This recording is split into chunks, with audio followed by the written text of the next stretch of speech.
eu gostaria de retomar um pouco o que a gente estava vendo a semana passada, a partir dessa observação que ele faz, desse desenho que ele faz da linha em U, um desenho em U, não sei se vocês têm.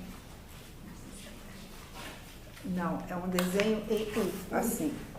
U. Ah, tá.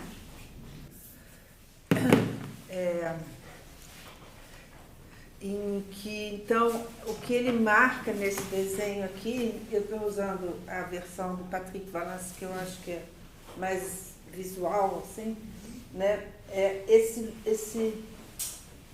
Essa linha de penetração aqui que ele chama do cross-cap, né, em que a coisa se junta do lado oposto, né, por dentro do cross-cap.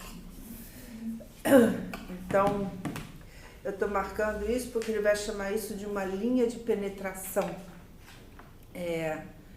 E nessa linha de penetração, esse ponto aqui que ele vai chamar de ponto... Como é que ele chama? Ponto. Ele vai chamar de ponto. É um ponto isso aqui, tá? Em que, de alguma forma, privilegiadamente, é a partir desse ponto que as coisas se entrecruzam no cross-cap, né? Então, aí nós falamos sobre aquela armadilha, né, do lobo que se fecha. Vamos pular essa parte e vamos então para essa ideia dele, né, do plano projetivo, então, que eu expliquei da última vez, em que a coisa se fecha no infinito e ali no infinito, então, ela se cruza no plano projetivo. E aí ele vai falando do plano projetivo, né, em que ele explica o seguinte, né,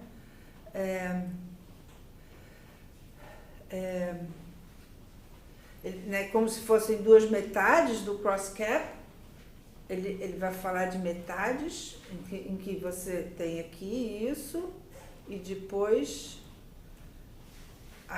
aqui, e aí a coisa se inverte aqui, né? Então, ele dirá que né, eles são orientados no sentido contrário, o que quer dizer que um ponto situado num lugar, um ponto, por exemplo, será idêntico, equivalente a um ponto situado a linha, né? Então, o que é aqui A, no cross-cap, será a linha aqui. Então, por quê? Porque aqui ele vai cruzar por aqui, por dentro do cross-cap, certo? Vocês estão conseguindo visualizar o que eu estou falando? Eu estou falando, né? O cross-cap é aquela coisa que vem e que faz assim, né? Então, o que está aqui vai, né? Aqui, ela corresponde a esse ponto aqui, do lado oposto,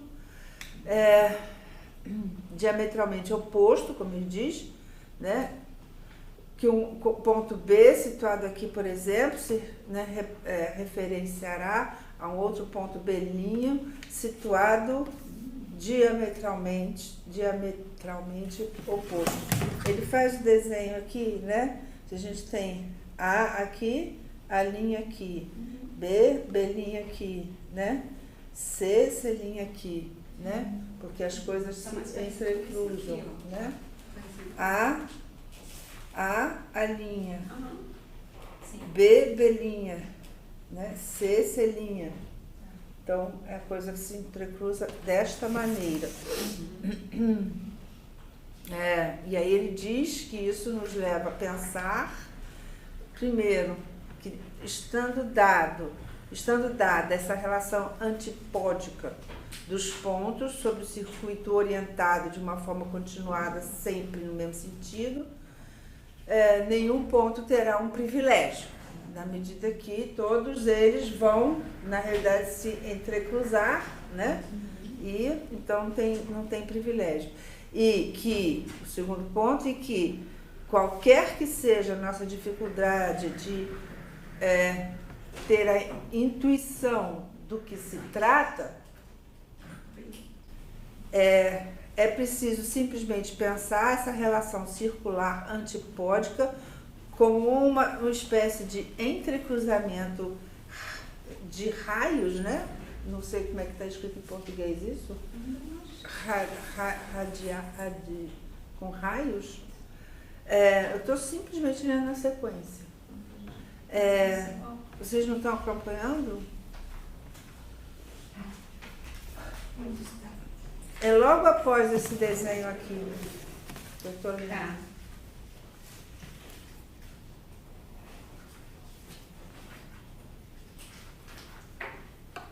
Tá dando para estar tá aí, Marcos?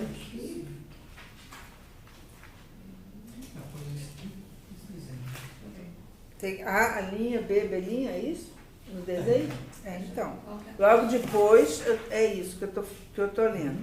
Isso nos leva a pensar que, ponto 1, estando dada essa relação antipódica, achou? Você começou agora, nós estamos na página que deu 376. Eu sei. 376. 76, nós estamos aqui. 76, tá certo. Tá ok. São dois pastores enormes naquela porta. Estou tentando ver se eu acho esse área. Aqui tem A, B. Gente, não é possível, gente. É pequenininho, né? Tá. Outra coisa.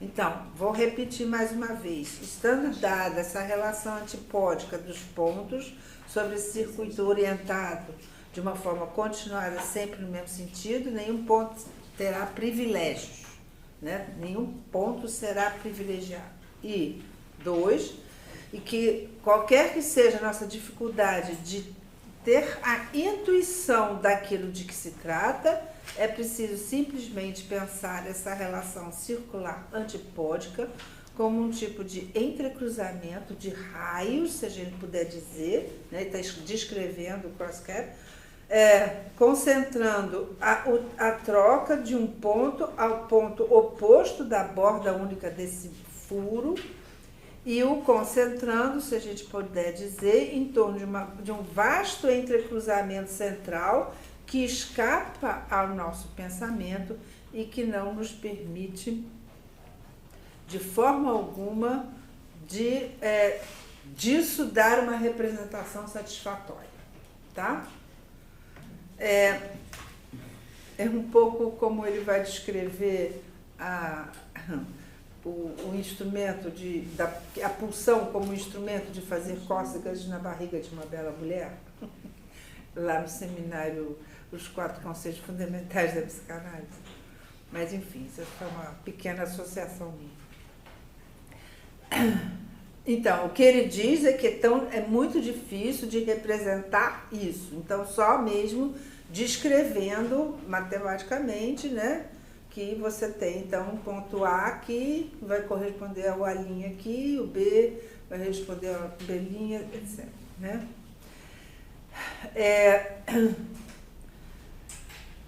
O que o interessa nisso não é a distância de A a A, né? Ele vai falar disso um pouquinho, mas o que o interessa é se perguntar se nessa história, já que não tem nenhum ponto privilegiado, como eu acabei de dizer e ler, ele se pergunta, né, onde estaria o ponto de origem disso, né?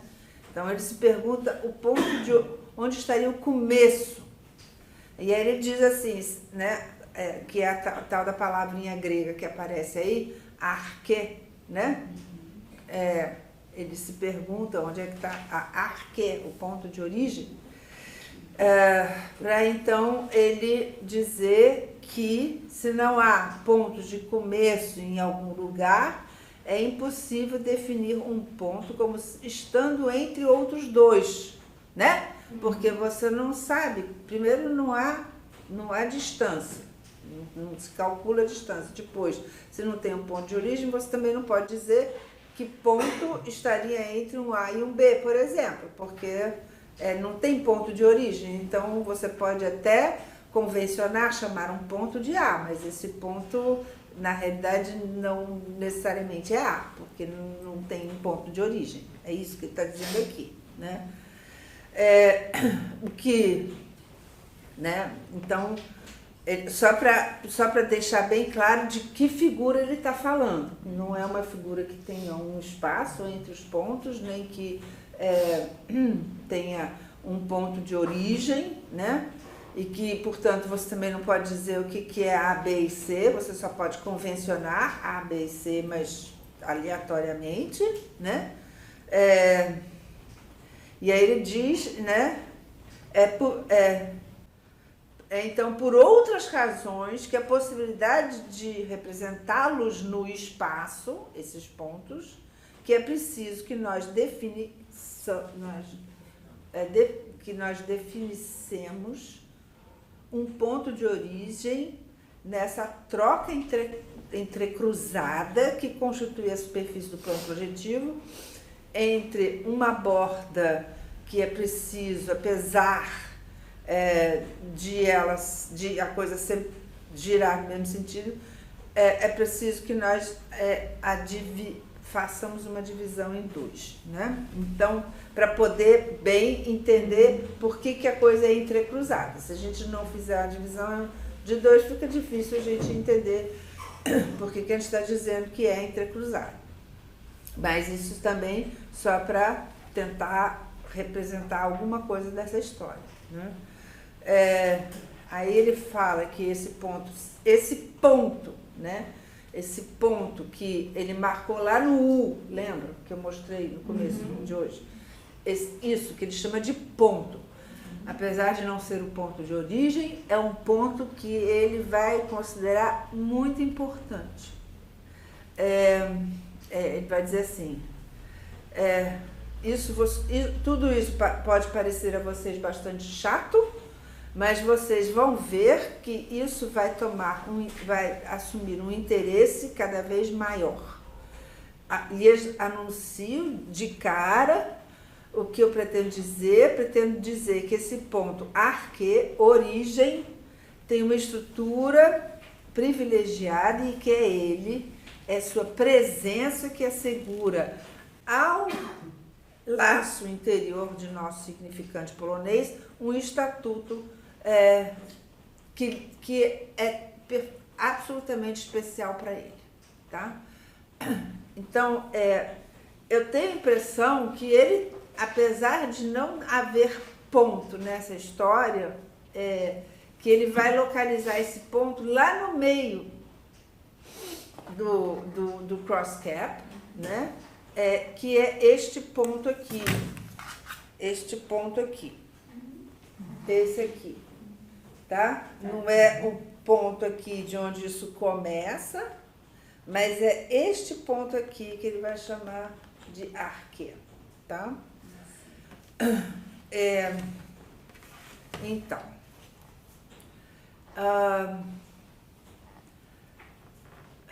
aí o que ele vai falar? Vamos desenhar, vamos recortar nesse cross cap, que é então essa figura aqui, né?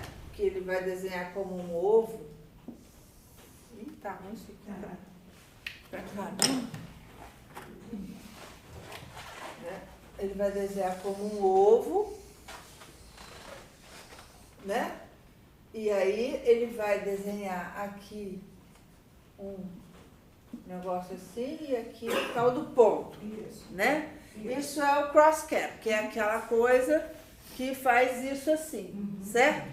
Mas ele vai então propor desenhar ou recortar sobre o cross cap um 8 interior, tá? Que é uma outra figura que a gente trabalhou esse tempo todo, né? Só que como isso aqui, na realidade, não tem nesse plano, não aparece a espessura da coisa, porque essa coisa necessariamente tem espessura, porque você vem com tudo, vai, entrecruza e pega aqui. Então, isso tem uma espessura, mas ela não aparece no desenho. Então, você pode fazer aqui um 8 interior, que ele vai propor um 8 interior assim.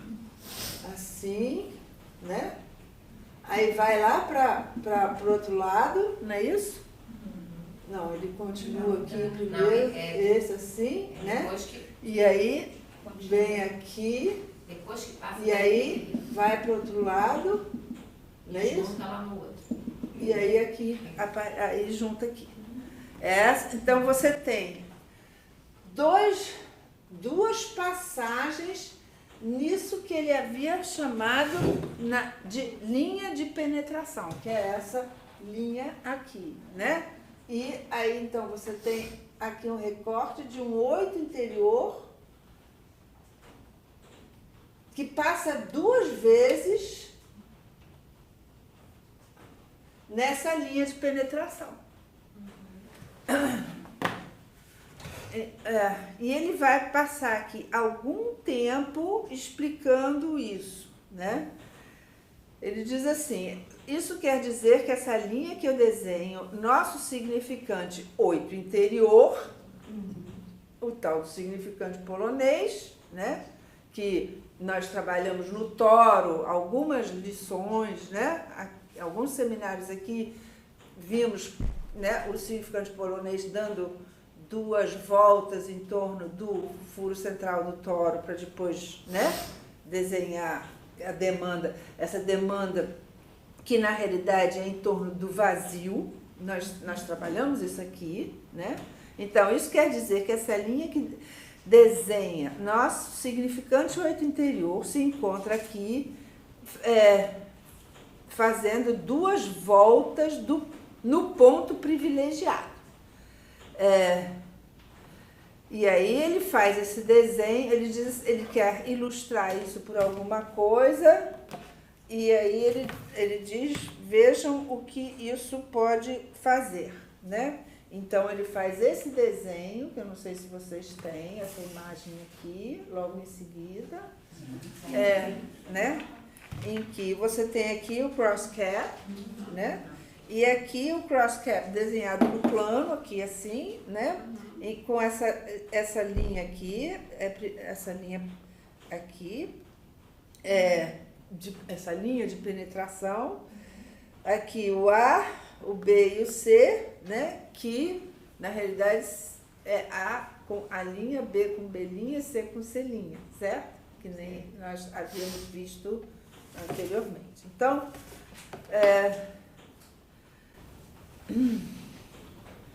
e aí ele fala, né? Vocês têm aqui a parte inferior, a metade inferior do cross cap, né? Que é essa aqui. E, né? Ai, meu Deus, como é que eu vou ler e mostrar então, vocês têm aqui, se vocês quiserem, o que ele escreve em português? A inchação, tá? O inchaço da metade inferior, que é o A, aqui, né? Que aqui ele bota o A, e é isso aqui, né? O A, isso aqui. Então, é o inchaço da metade inferior. O inchaço da pinça, né, que ele faz uma comparação com as pinças da lagosta, não é? O inchaço da pinça esquerda, aqui tem uma pinça esquerda da lagosta e aqui a pinça direita da lagosta, né? Que é a tal da armadilha do lobo, né? E aqui isso entra na outra e passa pela outra, aqui, né? Nessa linha de penetração que é a letra D. Não sei se vocês têm a letra D, né? Onde uma coisa passa pela outra. Tá? O que isso quer dizer? Isso quer dizer que vocês têm, em suma, um plano que se enrola sobre si próprio, né? É um plano que se enrola. Porque, num momento, se atravessa a si mesmo, de forma que isso faz como duas espécies de janelas, abas, né? Asas que batem superpostas, que estão isoladas pelo corte, né? Isoladas do inchamento inferior, e no nível superior as duas asas se entrecruzam uma com a outra. Não é tão inconcebível assim dizer. Alguém não concebeu?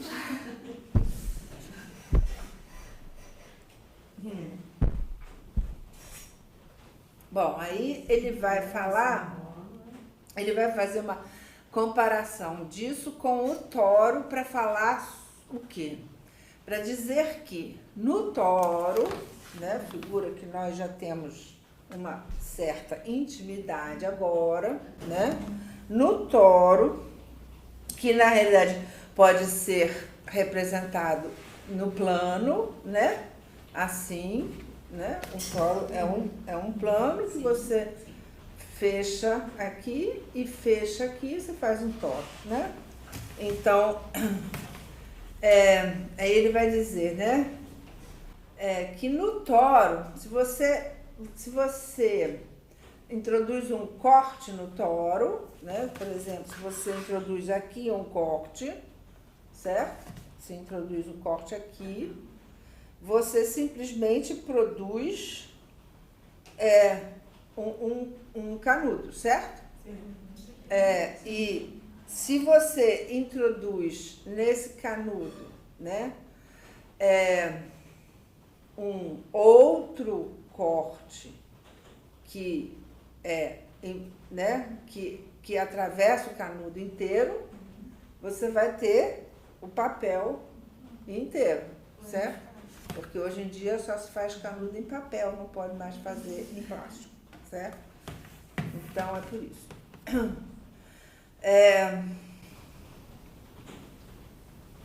Então é isso que eles dizem embaixo aqui, né? É muito interessante nesse sentido que concernendo o toro,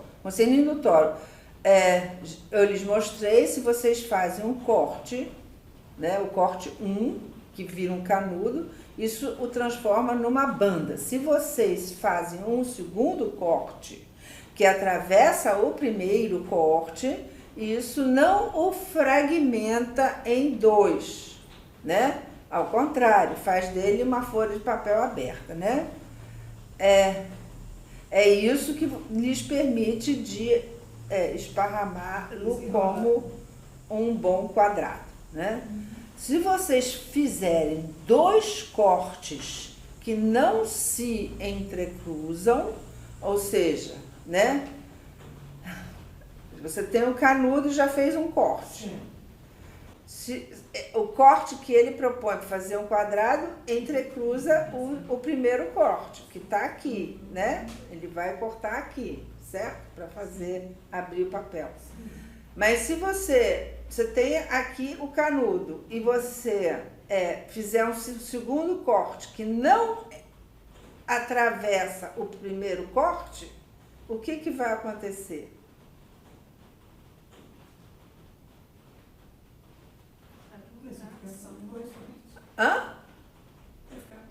Vai ficar com dois, né? Não tem como fazer um corte aqui que não atravesse o primeiro corte.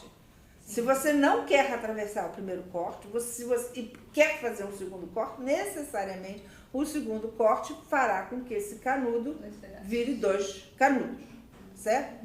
É o que ele está dizendo aqui, né?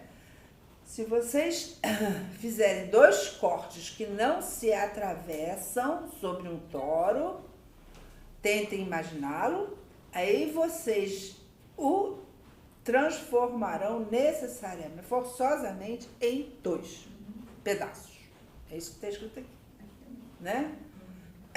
Muito bem. Aí ele vai mostrar isso no papel e tal. Mas, e aí ele vai voltar ao cross caps. No cross cap, com um corte, que é um corte simples, que é esse aqui, então um corte, vamos fazer aqui, um corte,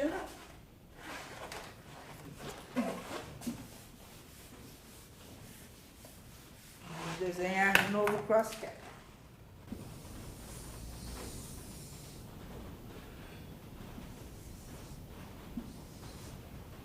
Certo? Então, se nós fizermos apenas um corte,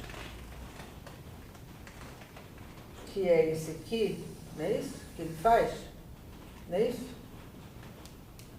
Não é esse corte? Não, não é. Ele não chega até.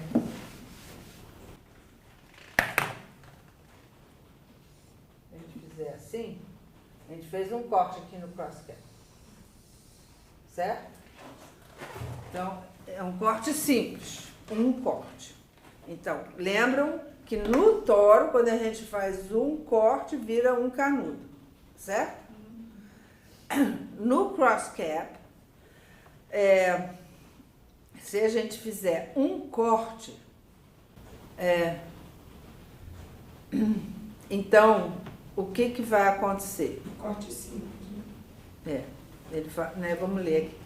Sobre o cross cap, com um corte, que é um corte simples, como esse aqui, vocês abrem essa superfície, né? Pensa só, né? Estamos aqui. Seria o quê? Este corte aqui, né? Sim. Seria um corte assim, não é?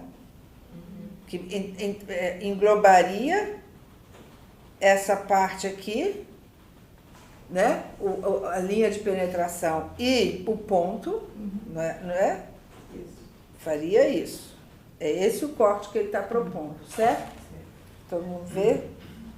Esse aqui, né? A gente abriria a superfície, desfaria necessariamente boa parte do entrecruzamento que está aqui, né? Na realidade, acho que praticamente todo, né? Vamos ver o que ele diz.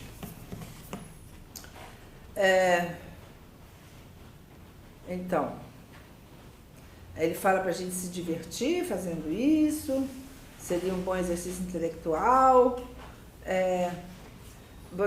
mas aí ele conclui, né? Se você fizer um corte assim, vocês abririam a superfície, não a cortariam em dois. Não dá para fazer dois pedaços introduzindo um corte no cross cap.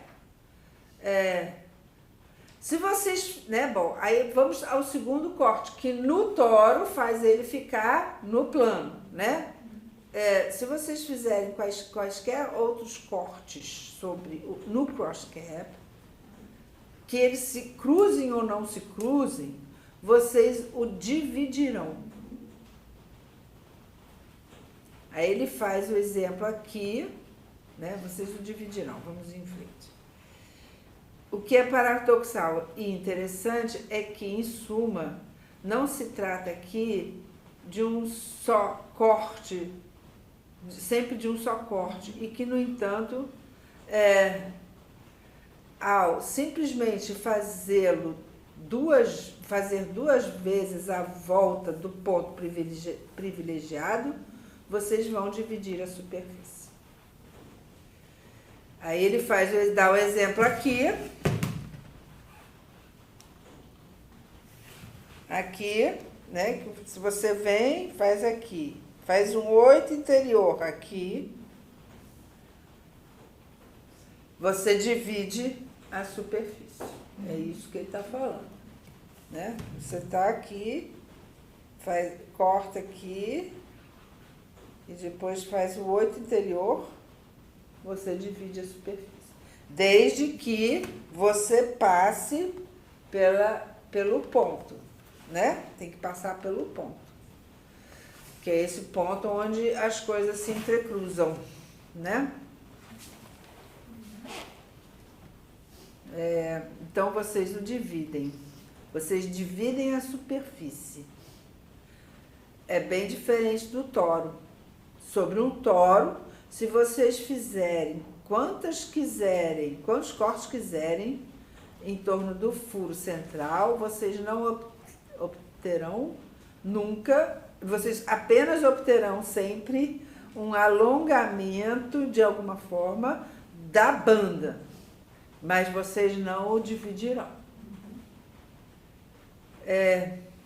Então, com isso, né, Lacan está querendo mostrar que há uma diferença na estrutura dessas duas superfícies e que, portanto, um significante polonês numa superfície vai produzir efeitos diferentes na outra superfície, né?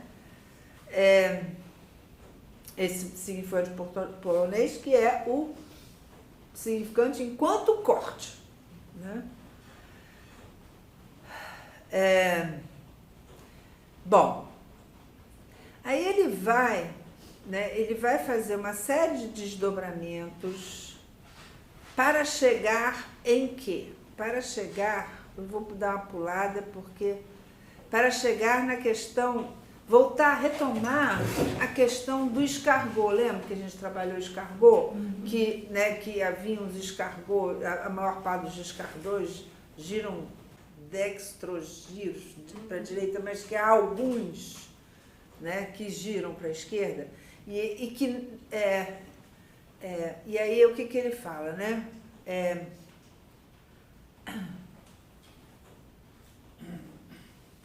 Ele vai chamar, né, de superfície esquerda aquela em que a espiral parte da esquerda para a direita, e de direita aquela em que a espiral parte da direita para a esquerda, tá? Que é uma propriedade que existe, né, particularmente, por exemplo, na química, em que há moléculas que giram para a direita e moléculas que giram para a esquerda, e estas segundas são chamadas de levógiras e as primeiras de dextrógiras, né? Destro para a direita e levogiro para a esquerda. E aí, né, por isso que ele volta então a falar dos escargots. E aí ele fala assim: ao girar, né, ou fazer voltar o cross cap, né, se você, aqui ele faz um desenho do cross cap, o quê? Levógiro, né? Levógiro. Ele é uma espiral levógira, certo? Ele vai da esquerda para a direita, né? Esse cross cap aqui está girando, o corte aqui está girando da esquerda para a direita, né? Então, é um cross cap levógiro aqui, né?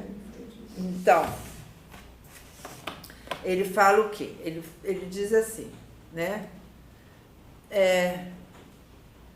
Se vocês têm um cross cap levógero, né, que parte da esquerda para a direita, né, e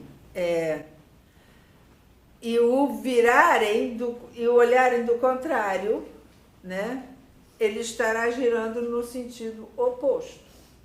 Então, quando para mim aqui ele é dextrógiro, para vocês ele está levógiro, né? Vocês estão vendo no espelho, né, do outro lado, é isso. Então, ele diz, né, ele faz o desenho aqui, né, aqui o que dá para ver, né, aqui o reto e aqui o verso, no verso do papel, se o papel for fininho e você tem esse desenho, do outro lado do papel você vai ver ele girando para o outro lado, é isso, né. Bem espelho, né? Aí o que ele vai dizer?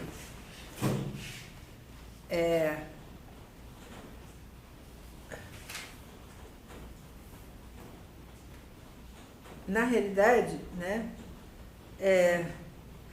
que nos corpos dissimétricos, a lei fundamental é que no verso a coisa aparece virada ao contrário, né?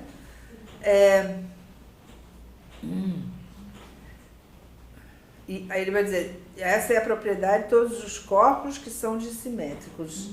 É bem de uma dissimetria que se trata, fundamental a forma dessa superfície. E aí ele vai dizer, como prova, vocês têm a imagem no espelho, né, dessa dupla volta, e aí ele vai mostrar, né, essa dupla volta aqui no espelho, ela gira aqui para cá e aqui para cá. Não é isso? Isso. Dá para ver? Dá. Aqui tem. Hã? Aqui tem. Aham. Não, mas a minha pergunta é, vocês estão entendendo, vocês estão acompanhando. vendo do que ele está falando? É isso, né? Ele vai voltar, né, a citar que a gente também, quando você olha no espelho, tem um lado, né, diferente do outro, um dissimétrico, portanto, e que, né, a gente vê o outro lado do outro lado, enfim. Para então dizer, né, a propriedade dessa superfície é tal que, como vocês o veem, basta assim, aí ele vai falar, basta remontar um pouquinho a volta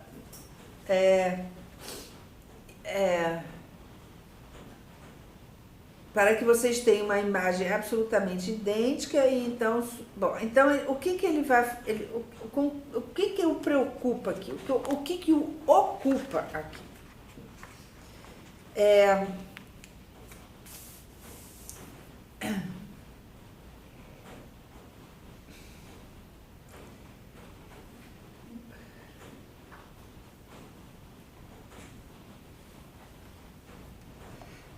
Lembram, acho que foi no semestre passado que a gente viu uma parte em que ele vai mostrar que uma superfície pode ser orientada, mas ao mesmo tempo não é orientável. Lembra que a gente viu isso no semestre passado, dentro do seminário? Então, é isso que ele está querendo mostrar aqui. Vejam o que acontece. Né, ele está pedindo para a gente levantar um pouco. Bom, eu aqui já nem tenho esse crosshair desenhado com o 8 interior, né? Vamos desenhar aí.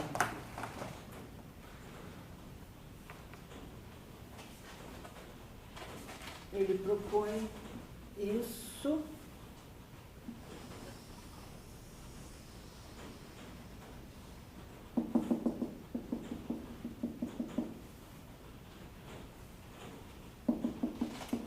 Isso, né?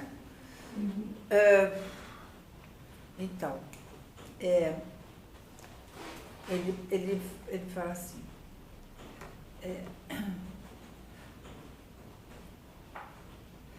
se a gente levantar isso devagar, não sei onde é que está a imagem disso. Aqui. Né? Temos aqui a imagem original. Aqui a imagem original. Aí o que ele vai propor? Aumentar isso para descer isso mais, desde que nunca se deixe de passar pelo ponto. Então, isso na realidade pode ser feito sempre a distância qualquer que seja, desde que, né, sempre passe pelo ponto aqui, né? É isso que o interessa. Então, se levantar um pouco essa imagem,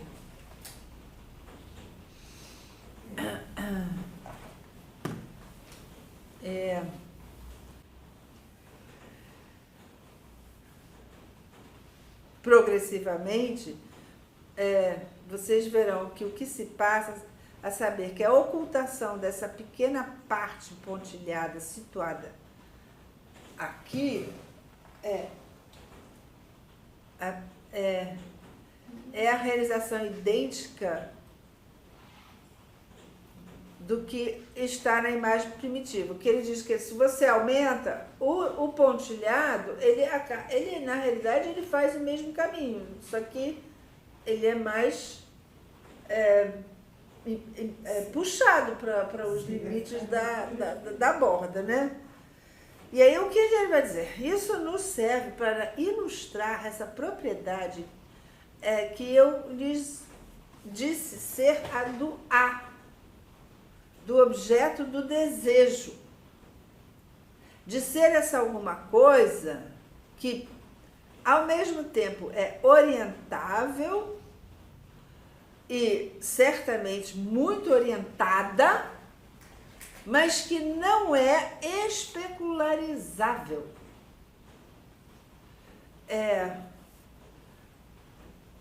Nesse nível radical que constitui o sujeito na sua dependência em relação ao objeto de desejo, a função idear, função especular, perde sua tomada, se a gente puder dizer.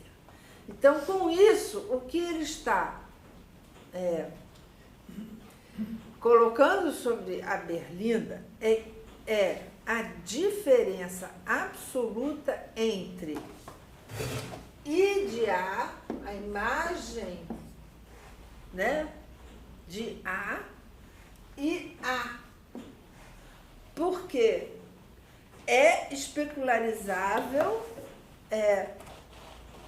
a imagem, mas o A em si não aparece no espelho. É isso. É disso que ele tá, é isso que ele está tentando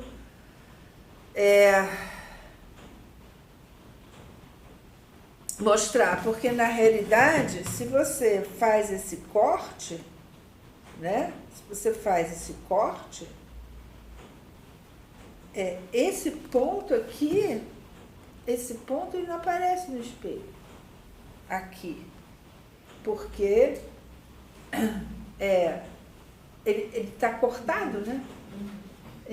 Você até pode ver o 8, isso aqui, você vê especularizável, mas o ponto ele mesmo, ele não aparece no espelho, porque ele está cortado, né? Então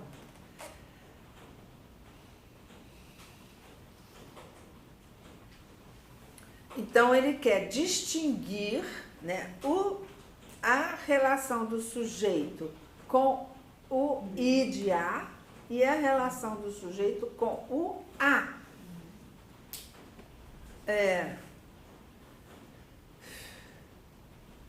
Aí ele vai dizer o quê?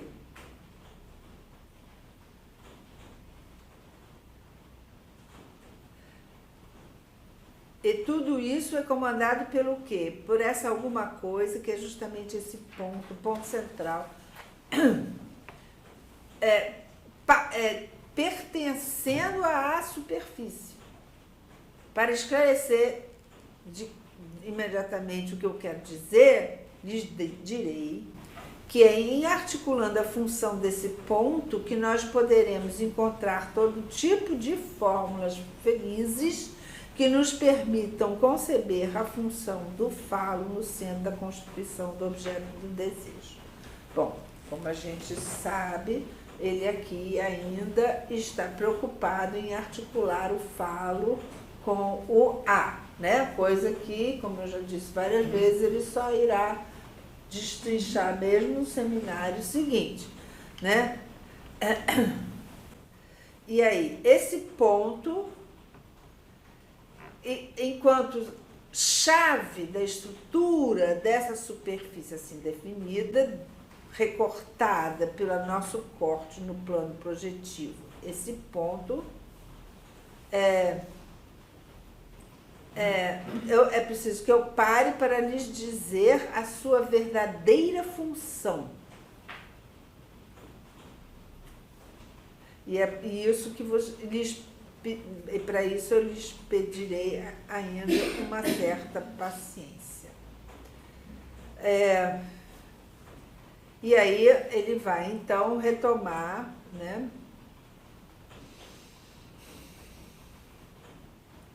a proposta aqui disso, de puxar então isso para cima, né, e isso para baixo, de maneira a fazer aqui o oito interior, né, a gente já viu.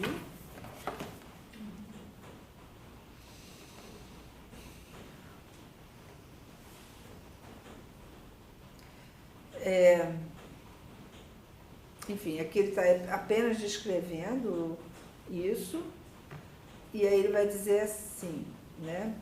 Se vocês refletirem um pouco, vocês verão que se é do outro lado do corte, que o corte, se é do outro lado que o corte é levado a franquear a linha de penetração, evidentemente, ela se apresentará como esta, né?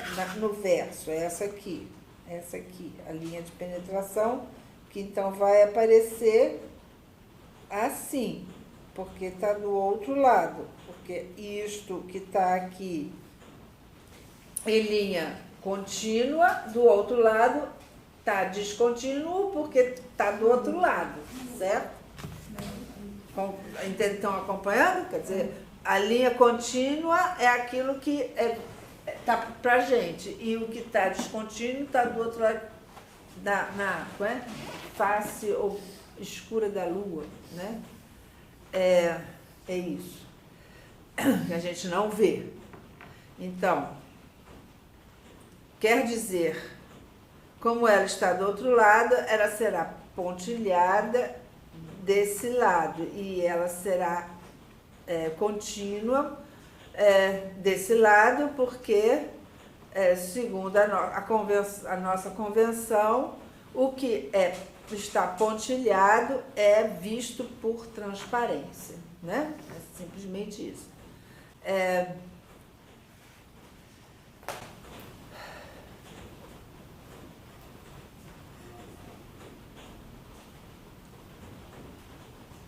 E aí, finalmente, o que ele quer, aonde ele chega? Ele vai chegar no fato de que, no fim das contas, esse corte aqui, que passa pela linha de penetração e pelo ponto, né? Esse corte aqui, né? Que vai passar pela linha, né? Aqui, esse aqui é o quê? É uma banda de Möbius. É uma banda de Möbius. Ora, as propriedades de uma superfície de Möbius são propriedades completamente diferentes daquelas dessa pequena superfície giratória, dessa pequena superfície giratória, sobre a qual lhes mostrei há pouco as propriedades, revirando, olhando e transformando, dizendo finalmente que é ela que nos interessa. Essa pequena volta de passo a passo tem uma razão que não é difícil de encontrar. Seu interesse é simplesmente de lhes mostrar que esse corte divide a superfície sempre em duas partes, da qual uma conserva o ponto do qual se trata no seu interior, enquanto que a outra não o tem. né? Porque se a gente está cortando isso aqui assim, né? Então, esta conserva o ponto. Esta aqui conserva o ponto. E esta aqui não tem o ponto, certo? É isso.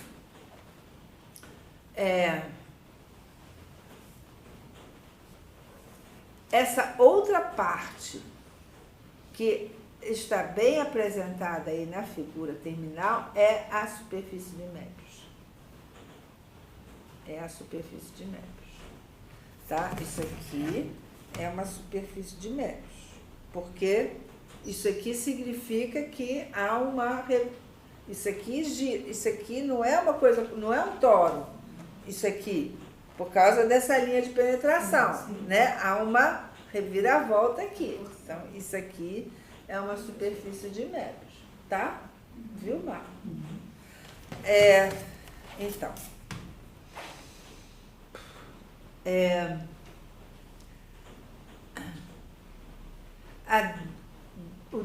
o duplo corte divide sempre a superfície chamada cross-cap em duas.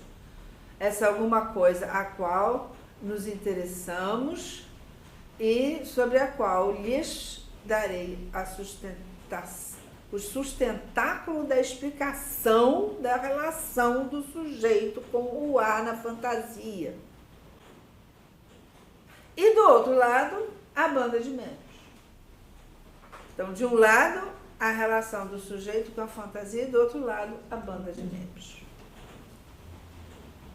Qual é a primeira coisa que eu observei para vocês quando eu... né, bom, aí parece que ele distribuiu umas bandas de Möbius na sala aí, né?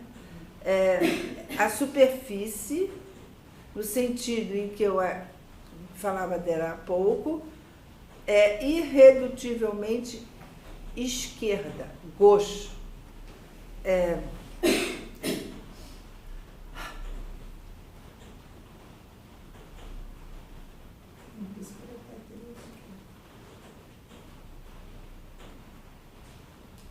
Então, eu não sei se é essa superfície específica que ele distribuiu na sala, ou se ele está falando de toda a superfície de Möbius resultando de um corte no cross-cap,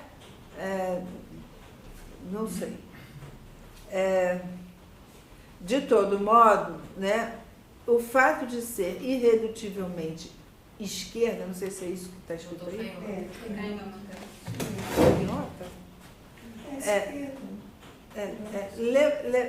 Levógera, na realidade, né? Gauche em francês também tem outro, né, significado que a gente até usa em português, Carlos Drummond de Andrade também usou, né, no seu poema José, né? Vai ser gauche na vida, não é isso? Enfim. De todo modo, se ela é irredutivelmente esquerda, qualquer modificação que vocês fizerem nela não vai dar para superpor a ela sua imagem no espelho. Eis então a função desse corte e o que ele mostra de exemplar, que há, né, então, algo não especularizável, orientado, mas não especularizável.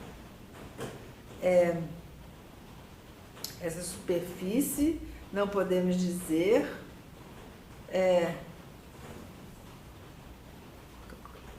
vamos ler direito isso aqui. Ela é tal que, dividindo uma certa superfície de uma forma privilegiada, superfície cuja natureza e função nos são completamente enigmáticas, porque mal ou porcamente podemos situá-la no espaço, ela faz aparecer funções privilegiadas de um lado, que são aquelas que eu chamei há pouco de serem especularizáveis, quer dizer, de comportar sua irredutibilidade numa imagem especular e do outro lado, uma superfície que, apesar de todos os privilégios de uma superfície, ela é orientada, mas não especularizada.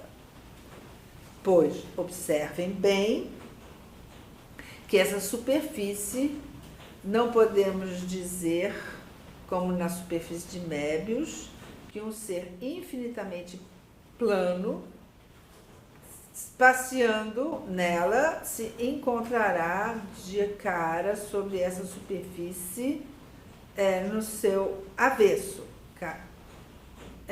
Cada face está separada da outra, né, como acontece, né, diferente do que acontece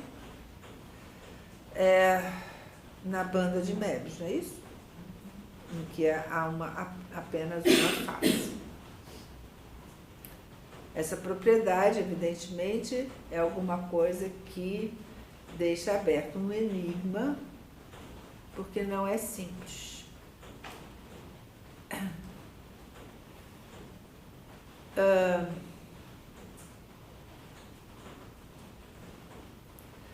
Aí ele vai dizer, né? Onde é que a gente está agora?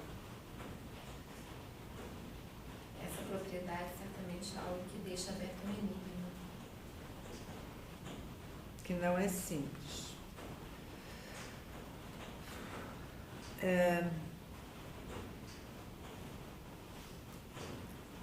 Tão menos simples quanto a superfície total.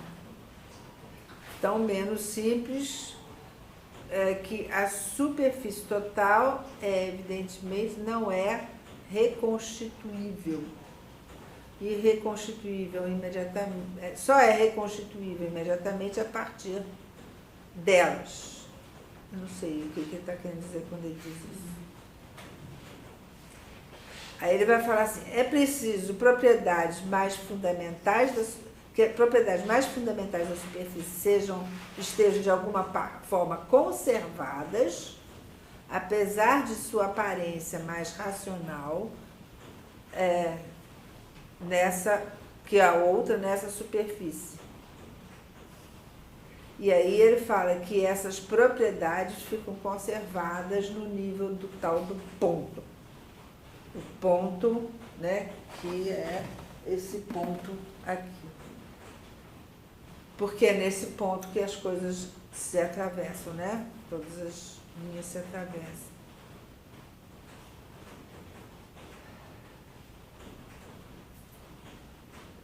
Enfim.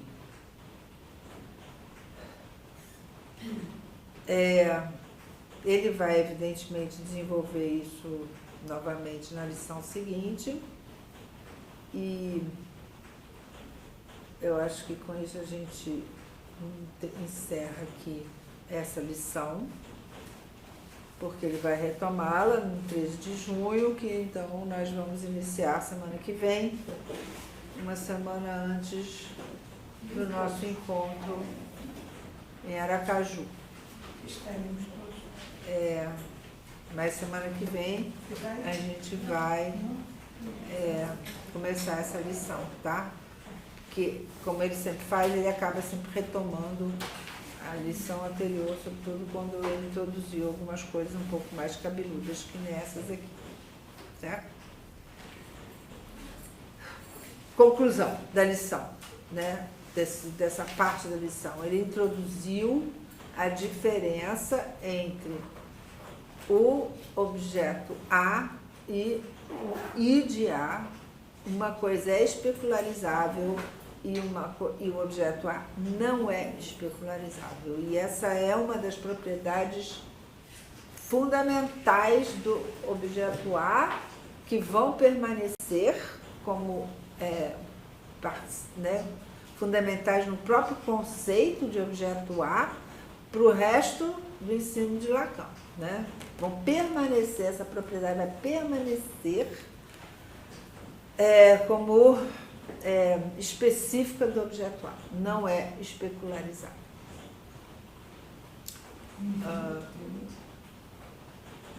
Ele vai desenvolver isso mais também no seminário sobre a angústia, né? E no seminário sobre o objeto da psicanálise, que é o seminário 13, em que, né, ele vai mostrar a não especularidade do objeto A, em particular no olhar, né? Onde ele vai trabalhar isso nas meninas, no quadro do Velázquez.